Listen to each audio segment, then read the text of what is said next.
And so now let's move to the new part, which is part 25.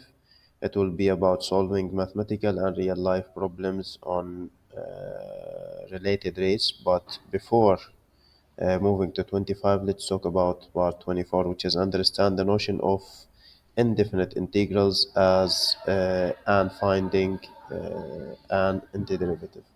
Okay, so let's see. In here we have similar questions.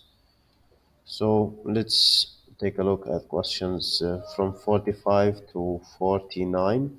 So in here, pretty much is the same, which is finding the function or the position function if the acceleration function is given with you or the velocity function is given with you.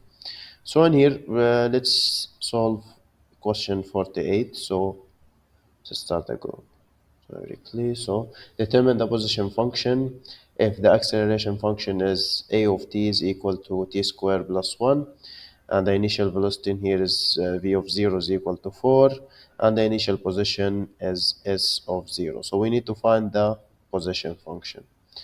So starting with the integration of acceleration, so that will give me the velocity function. Then from that I can find also the second integration, which is going to give me the position function. So I will take the velocity or velocity function. This is equal to the integration of the acceleration function, okay, which is equal to the integration of t squared plus 1 dt, okay. This is equal to, this is t cubed over 3 plus t plus c.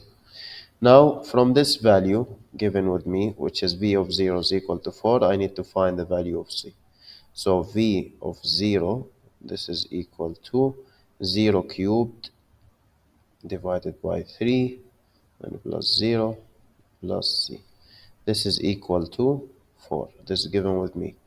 So c is equal to 4. Now, for finding the position function, s of t, this is equal to the integration of v of t, which is equal to the integration of, in here, t cubed divided by 3 plus t plus 4 dt. So now directly, this is equal to t to the power 4 divided by 3 multiplied by 4, which is equal to 12, plus t squared divided by 2 plus 4t plus c.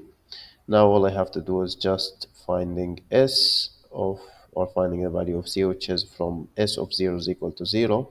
So this is equal to 0 to the power 4 plus over 12 plus 0 square over 2 plus 0 plus c equal to 0, which means c is equal to 0. So s of t as a function, this is equal to t to the power 4 over 12 plus t square divided by 2, then plus 40. And that's it. That's it. This is how we can solve this type of questions.